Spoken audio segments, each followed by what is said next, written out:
Alrighty, what's up, everybody?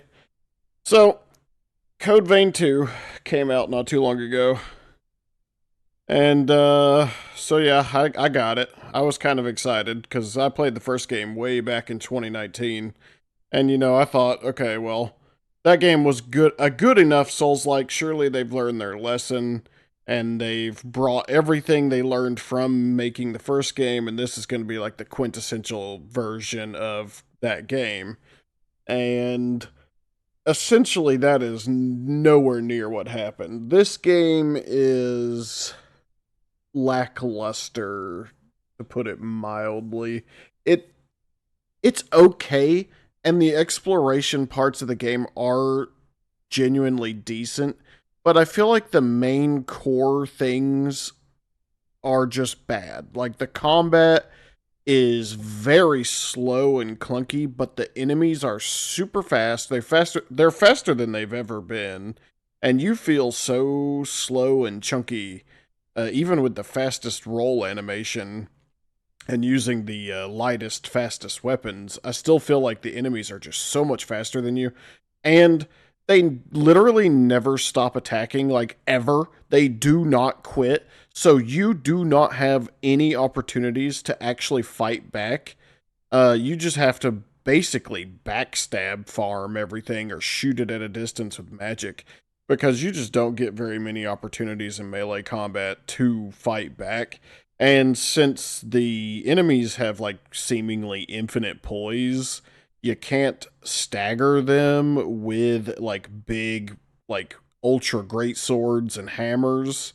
You can with hammers, but the problem with hammers is the hyper armor starts so late that you'll be like starting up a swing and then they'll stab you and knock you out of your swing. So I don't know. The combat, as a whole feels very bad compared to the first game.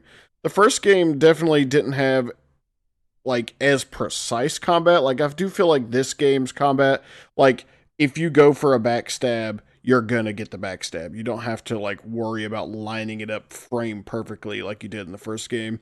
The responsiveness to your inputs on the controller are like instant now, and in the old game I feel like there was a like slight delay. So like, I mean, there are things about this game's combat that are better, especially the Icor or Icar, whatever, however you call it. That system is much better in the new game, and the way that they show stats in the like menu, so you know what your stats are, what the actual blood codes do, what your gear does, how it scales, all that stuff is way better in the new game. Um, so I mean, there is that. That's decent. That's nice. The story in the second game is actually quite good. I love that the time travel aspect of the story plays a very big role, and it lets you like actually alter like what ending you get based on whether or not you choose to time travel or not. Like you can go back and try to change past events at multiple points in the story, and I really do appreciate that and really enjoyed it. Um, they let you skip those like memory sequences from the first game, or the like, just like the ones from the first game. But I do feel like if you actually sat through these were much better done than the first games. The first games were very anime tropey, and I feel like honestly they didn't really add much to the overarching plot or the characters like backstories as a whole. The only ones you really needed to listen to in the first game were the ones for like the main party members. All the extra ones were just kind of meaningless and pointless and just wasted your time. So they definitely did a better job with that in the new game. I do have to say though, the new game as a whole, story wise, was a little disappointing. The ending really fucking sucked, in my opinion. Like, I don't know. It just did not hit for me, and I'm not going to spoil anything. Uh, I got all the achievements. I 100% of the game. I got all three of the endings, and I don't know. None of them really felt good. And the final boss of each one was kind of disappointing. I mean, I guess the final, like, secret boss, like the true ending boss, that boss was okay. But I don't know. I just expected more, and maybe that's on me. Maybe I got my hopes up. I expected too much because they never really told us what to expect with this game. They kind of just like shadow dropped it after releasing some character trailers. Like, we didn't really know shit going into this game. Hell, I didn't even know this game didn't support co-op until like a week before the game came out. So, and that's one thing I definitely want to speak about as a negative. Why the hell does this game not have co-op? The way the party system in this game worked was so perfect to have co-op compatibility. And I don't understand why it doesn't. I think the main reason it doesn't is because of performance. This game severely suffers from performance issues. The frame stuttering is damn near constant in certain parts of the overworld. Usually, if you're in a dungeon and stuff, it's fine. But when you're out in the big open space and you're exploring and there's a lot going on, boy, the game suffers. It suffers severely. But it never got to a point where like the game felt unplayable. Because usually in the boss fights, I was fine. Didn't have like really any problems. So, and speaking of boss fights, let's talk about boss fights. I hate the bosses in Code Vein 2. The bosses in the first game had some crazy, wild, large hitboxes that sometimes felt a little stupid to dodge, but I never really had a problem fighting any of the bosses in the first game. In the second game, these bosses are fast as hell. They have so many attacks, and they never, ever, ever stop swinging. They are constantly attacking. The only time they stop is if it's one of those scripted story things where they're like dialoguing in the middle of the boss fight and they stop for like 2 seconds as they're like struggling to regain consciousness or whatever. Like, that's the only time they stop. I played a pure melee character for the first probably 10 hours, 14 hours of my session. And I got so sick and damn tired of never being able to fight the boss because it just never gave me an opportunity to attack. And it's very, very difficult with how slow your roll is and how slow it is to chain two rolls together. It's very, very hard with some of these bosses' super fast combos to actually iframe and dodge their attacks. So you would like roll one of their attacks, and then as soon as you got out of that roll, there would already be another swing like hitting you as you come out of that roll. So there's literally no time to roll again to dodge the next swing. And that happened with so many bosses. I legitimately, halfway through my playthrough, quit playing Melee almost altogether.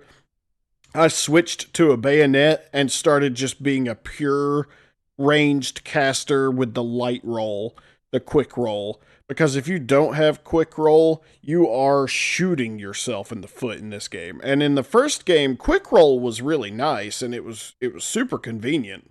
But you didn't have to have it. Normal roll in the first game was perfectly fine. Like, honestly, I think I played my entire first playthrough of the first game with just normal roll, and I never really felt like it was problematic. Now, the heavy roll definitely suffers in both, especially the second one, but I think that's more of a side effect of how fast the bosses are. Like, you cannot play the first, like, half of the game with heavy roll in Code Vein 2. Like, you just cannot. There is no possible way.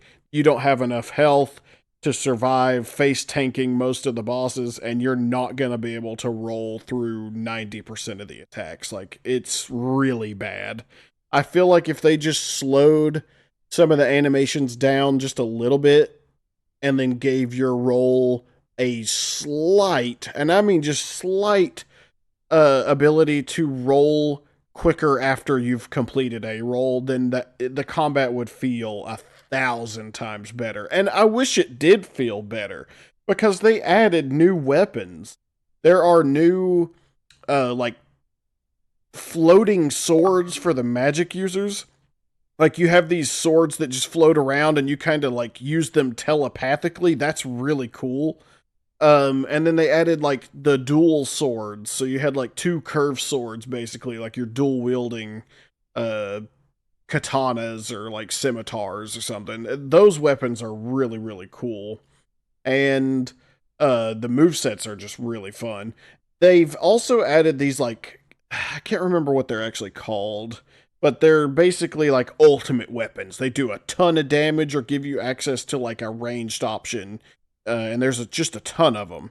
And I stuck with the one that's like a giant axe, and it consumes your ichor or ichor to use it, but it is so potent and so powerful. Like those weapons felt so good. That's about the only time the combat in Melee actually felt genuinely good was when I was using that. But that thing was absolutely broken and did so much damage that I kind of feel like I was cheating when when I was using it, and that's not how I should feel when I'm using my kit. So I don't know. The blood codes in 2, like I said earlier, I love that they've like kind of fixed the stats screen so you can see what your stats are, how your stats are scaling, what your weapons scale with your stats and stuff like that. Like knowing how to make a build in this game feels incredibly easy compared to the first game. The first game's like menu was a bit overwhelming until you got used to it. And I feel like someone who's never played a Souls like at all or a Souls game at all going into Code Vein 1 or 2 would still kind of have trouble with the system, just kind of understanding how it works cuz the Code Vein 2 gives you 50,000 tutorials at the first 15 to 20 minutes. Like I mean there are a fuck ton of tutorial pop-ups. So you get absolutely overwhelmed and obliterated with information as soon as you start the game. And I'm so glad I'm a Souls veteran coming into this game, or I probably would have quit in the first 2 hours. I'm not gonna lie. It was a little rough even for me starting out. Um, but yeah, I don't know. All in all, I know I'm kind of rambling.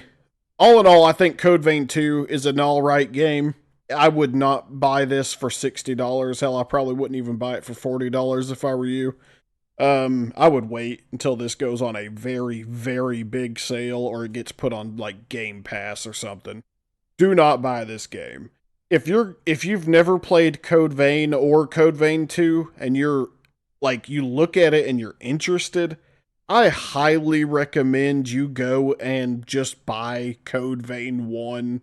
It goes on sale all the time for dirt cheap with all the DLC. And I feel like if you buy that and play that, not only do you have co-ops you can play with friends or random people, but you've just got a much better like experience in my opinion. Code Vein 2 has its ups and has its positives, but honestly, I think there's way too many negatives with the game to like recommend it to anyone. And yes, I 100%ed it, so clearly I got some value out of it, but I don't know. 2 days and 18 hours of time. I don't know. I had to push myself to finish all the side content in this game. Like, it genuinely kind of sucked. So, that's my overall review. Hate me for it if you like. Let me know in the comments if you if you disagree. But I honestly think Code Vein 1 is a much better game. And by the way, if I don't want to confuse anybody, if you're watching this, all the footage in the background is from Code Vein 1. It's not from Code Vein 2. I didn't actually record a single bit of my playtime with Code Vein 2. So, I guess sorry about that, but yeah. Anyway, I'll see you guys in the next one.